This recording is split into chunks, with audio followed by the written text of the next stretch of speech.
सुनाती हूँ जो मेरी जिंदगी की सच्ची घटना है। तो बात शुरू होती है मेरे गांव से।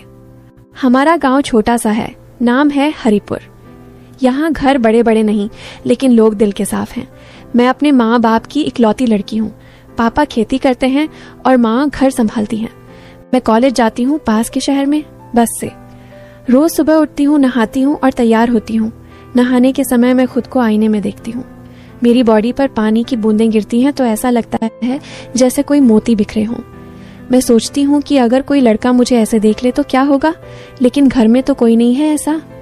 खैर, एक दिन की बात है, मैं कॉलेज से लौट रही थी। बस में भीड़ थी, लेकिन मैं खिड़की वाली सीट पर बैठी थी। अचानक बस रुकी और एक लड़का चढ़ा। उसका नाम था विक्रम। वो हमारे गांव का ही था, लेकिन शहर में नौकरी करता था। विक्रम लंबा चौड़ा था। उसकी मसल्स ऐसे उभरी हुई थीं कि शर्ट से बाहर आने को तैयार। वो मेरे पास आकर खड़ा हो गया और बस झटके से चली तो वो थोड़ा मेरी तरफ झुक गया। उसका हाथ मेरी जांघ के पास टच हो गया, लेकिन वो हट गया। मैंने देखा, उसकी आंखें मेरी तरफ थीं, जैसे कह रही हूं कि नेहा तू कितनी मुलायम है। मैंने मुस्कुरा दी, लेकिन कुछ नहीं कहा। वो बोला, नेहा कैसी हो, कॉलेज कैसा चल रहा? मैंने कहा, ठीक है भैया, आपकी नौकरी? वो हंसा, अच्छी है, लेकिन गांव की याद आती है। तू तो बड़ी हो गई है अब। उसकी बात में कुछ था जैसे वो मेरी बॉडी को स्कैन कर रहा हो। मैं सोच रही थी कि अगर बस और झटका लगे तो क्या होगा, लेकिन बस रुक गई और वो उतर गया। घर आकर मैंने सोचा, विक्रम थोड़ा अलग लग रहा था। उसकी आंखों में वो चमक थी जो लड़के तब दिखाते हैं जब कुछ और सोचते हैं। अगले दिन सुबह मैं फिर बस में थी। विक्रम फिर चढ़ा। इस बार वो मेरे बगल में बैठ गया। सीट खाली थी। वो बोला, नेहा तू रोज ऐसे ही जाती है? मैं भी रोज इसी बस से जाता हूँ अब। मैंने कहा, हाँ अच्छा है, साथ में सफर होगा। वो हंसा और उसका हाथ मेरी सीट के हैंडल पर था जो मेरी कमर के पास था। बस चल रही थी और रोड खराब था तो झटके लग रहे थे। हर झटके में उसका हाथ थोड़ा मेरी तरफ आता। मैंने महसूस किया कि उसकी उंगलियां मेरी कुर्ती को छू रही थीं, जैसे जानबूझकर। मैं सोच रही थी कि अगर मैं कुछ न कहूं तो वो और आगे बढ़ेगा क्या, लेकिन मैं चुप रही क्योंकि थोड़ा मजा आ रहा था। वो बोला, नेहा तेरी स्किन कितनी सॉफ्ट है, लगता है जैसे मखमल। मैंने पूछा, कैसे पता? वो हंसा, बस यूं ही देखकर लगता है, अगर छू लूं तो पता चले। मैंने हंस दिया, भैया छूकर क्या करोगे? वो बोला, कुछ नहीं, बस फील करना। मैंने सोचा ये तो थोड़ा बोल्ड है, लेकिन बस रुक गई और मैं उतर गई। घर जाकर मैंने आईने में खुद को देखा। मेरी छाती ऊपर नीचे हो रही थी जैसे एक्साइटमेंट हो। मैं सोच रही थी कि विक्रम के साथ क्या होने वाला है। वो तो लगता है कुछ प्लान कर रहा है। फिर रोज ऐसा होने लगा। विक्रम बस में मेरे पास बैठता और बातें करता। उसकी बातें धीरे धीरे पर्सनल होने लगीं। एक दिन बोला, नेहा तेरी कमर कितनी पतली है, लेकिन ऊपर से भरी हुई, लगता है जैसे कोई मूर्ति हो। मैंने कहा, क्या मतलब? वो बोला, मतलब तू परफेक्ट है, अगर मैं तुझे छू लूं तो शायद ना रुकूं। मैंने शर्मा कर कहा, भैया ऐसी बातें मत करो। लेकिन अंदर से मैं सोच रही थी कि अगर वो छू ले तो कैसा लगेगा। उसकी मसल्स कितनी हार्ड हैं और मेरी बॉडी सॉफ्ट। लेकिन मैंने कुछ नहीं किया। घर में माँ से बात कर रही थी। माँ, विक्रम भैया रोज बस में मिलते हैं। माँ बोली, अच्छा लड़का है, लेकिन ध्यान रखना। मैंने सोचा, माँ को क्या पता मेरे मन में क्या चल रहा है। रात को सोते समय मैं विक्रम के बारे में सोचती कि अगर वो मुझे पकड़ ले तो मैं क्या करूंगी। मेरी बॉडी गर्म हो जाती, लेकिन मैं बस सो जाती। एक हफ्ते बाद विक्रम ने कहा, नेहा आज शाम को गांव के बाहर वाले खेत में मिलना, कुछ बात करनी है। मैंने कहा, क्यों? वो बोला, बस यूं ही तुझे कुछ दिखाना है। मैं सोच रही थी कि क्या दिखाएगा, शायद कुछ स्पेशल। मैंने हाँ कह दी। शाम को मैं घर से निकली। माँ से कहा कि सहेली के घर जा रही हूँ। खेत में पहुंची, विक्रम इंतजार कर रहा था। वो बोला, आ गई, चल अंदर चलते हैं। खेत में एक छोटा सा झोपड़ा था जहाँ किसान आराम करते हैं। हम अंदर गए। वो बोला, नेहा तू मुझे अच्छी लगती है। मैंने कहा, भैया मैं भी। वो करीब आया। उसका सांस मेरे चेहरे पर लग रहा था। मैं सोच रही थी कि अब वो मुझे छुएगा, मेरी कमर पकड़ेगा या और आगे। उसकी आंखें मेरी छाती पर थीं, जैसे कह रही हों कि इन्हें दबाना है। मैं थोड़ी कांप रही थी लेकिन एक्साइटेड भी। वो बोला, नेहा तेरी बॉडी कितनी हॉट है, लगता है जैसे आग लगी हो। मैंने कहा, कैसे पता? वो बोला, अगर छू लूं तो पता चले। उसका हाथ मेरी कमर की तरफ बढ़ा लेकिन अचानक बाहर से आवाज आई, विक्रम। कोई आ गया था, वो उसका दोस्त था। हम अलग हो गए। मैं घर आ गई लेकिन मन में सस्पेंस था कि अगली बार क्या होगा। अगली शाम फिर मिले। इस बार झोपड़े में कोई नहीं था। विक्रम ने दरवाजा बंद किया। वो बोला, नेहा आज कोई डिस्टर्ब नहीं करेगा। मैंने कहा, क्या करोगे? वो हंसा, जो तू चाहे। वो करीब आया, उसका हाथ मेरे कंधे पर रखा। मैंने महसूस किया कि उसकी उंगलियां धीरे धीरे नीचे सरक रही थीं। मेरी सांस तेज हो गई। मैं सोच रही थी कि अब वो मेरी छाती को छुएगा, दबाएगा और फिर क्या। लेकिन मैंने कहा, भैया रुको। वो बोला, क्यों, डर लग रहा है? मैंने कहा, नहीं लेकिन ये ठीक नहीं। वो बोला, बस थोड़ा सा फील तो कर, तेरी बॉडी इतनी सॉफ्ट है, मेरे हाथ हार्ड। उसकी बात से लग रहा था कि कुछ बड़ा होने वाला है।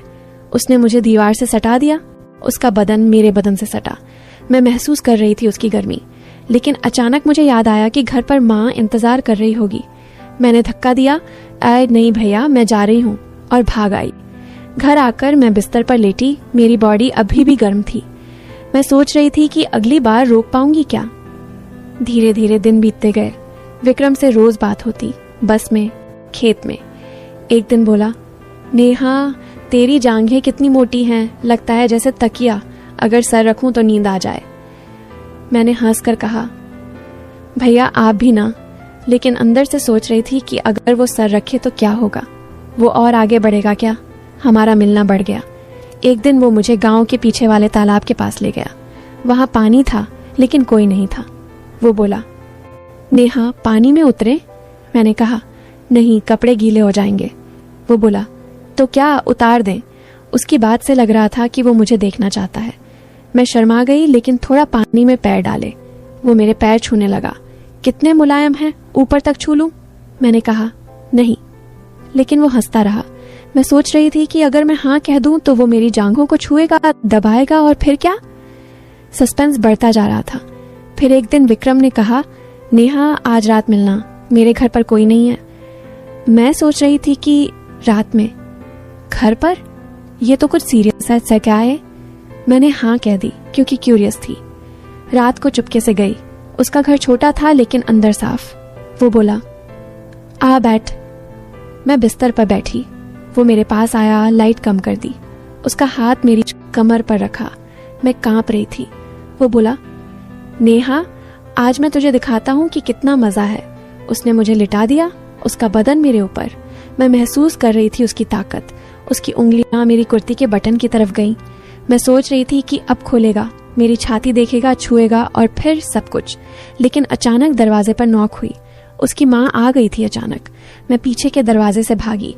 घर आकर मैं रोई लेकिन एक्साइटेड भी थी। ऐसे ही महीनों बीत गए।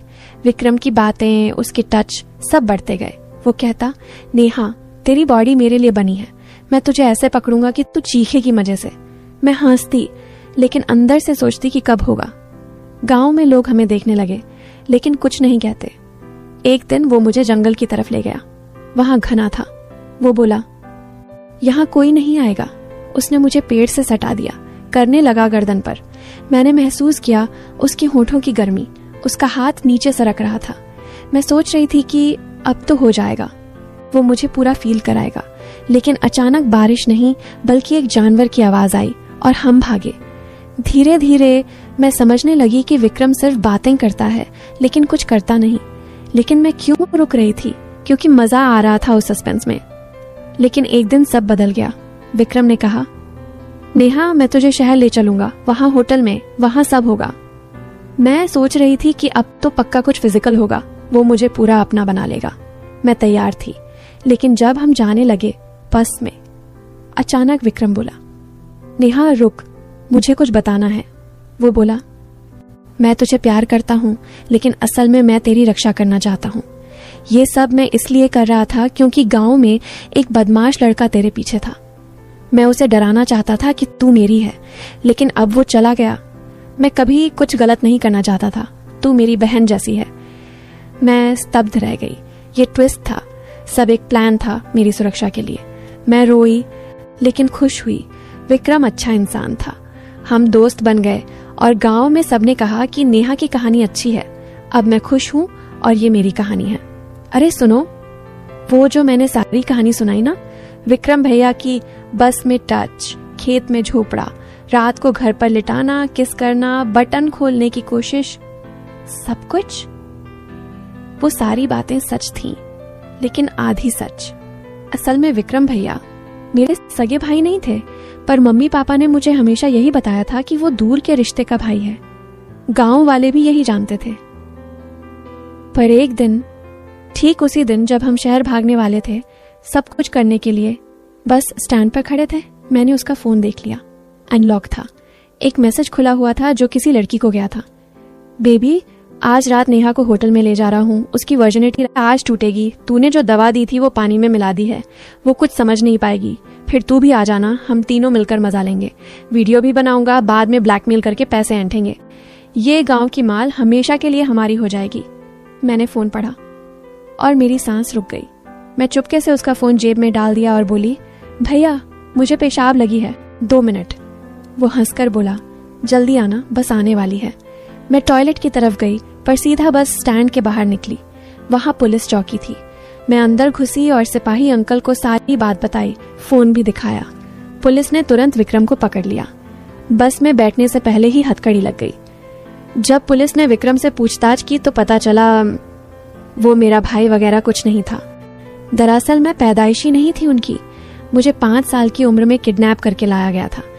मेरा असली माँ बाप बड़े अमीर थे शहर के, जिनसे फिरौती नहीं मिली तो मुझे गांव में बेच दिया गया था। विक्रम के घर वालों ने मुझे पाल लिया और सबको बताया कि दूर की रिश्तेदार की बेटी हूँ।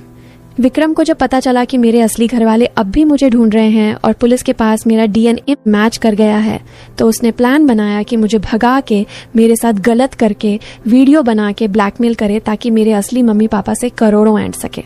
और वो जो सारी प्यार व्यार, छू लूं, आज सब होगा वाली बातें थीं, वो सब एक्टिंग थी। वो मुझे बहन नहीं माल समझता था। अब विक्रम जेल में है, उम्र कैद मिली है और मैं अपने असली मम्मी